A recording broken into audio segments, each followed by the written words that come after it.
Good morning. तुम्हाला सर्वांना होळीच्या खूप खूप शुभेच्छा. सकाळची सुरुवात चहाने केली, त्यानंतर नाश्त्यामध्ये आज मिसळ पाव बनवलं. त्यानंतर दुपारी थोडंफार आवरून घेतलं. ओवी झोपेल होती, तोपर्यंतच म्हटलं चला आवरून घेऊया सगळं. आवरून घेतल्यानंतर आज होळी असल्यामुळे म्हटलं चला पुरणाचा स्वयंपाक करूया. इकडे मी भज्याचं पीठ काढून ठेवलं, पुरण लावलं आणि इथे साराचं तिखट काढलं.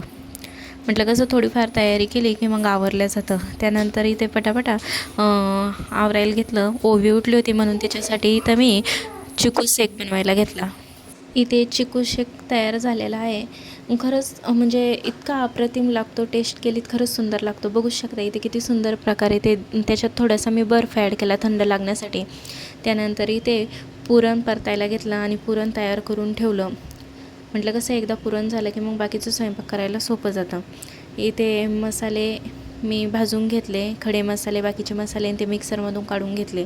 त्यानंतर इथे पटापटा पोळ्या लाटायला सुरुवात केली पुरणाच्या, कारण की ऑलरेडी मला खूप उशीर झालेला होता. त्यामुळे मग पटकन इथं पुरणाच्या पोळ्या केल्या. नंतर इथे भज्याचा घाणा तयार केले, म्हणजे भजे तयार केले आणि छान प्रकारे सगळं स्वयंपाक इथे मी रेडी करून घेतला. त्यानंतर इथे तयार झाला आहे पुरणाचा सगळा स्वयंपाक. त्यानंतर आम्ही खाली होळी पेटवली होती म्हणून खाली तिथे दर्शनासाठी गेलो आणि पिल्लूचं तिथं पाय पडून आणलं आणि अशा प्रकारे दिवसाचा एंड केला. तुम्हाला हा मिनी व्लॉग कसा वाटला मला नक्की कमेंट करून सांगा. धन्यवाद.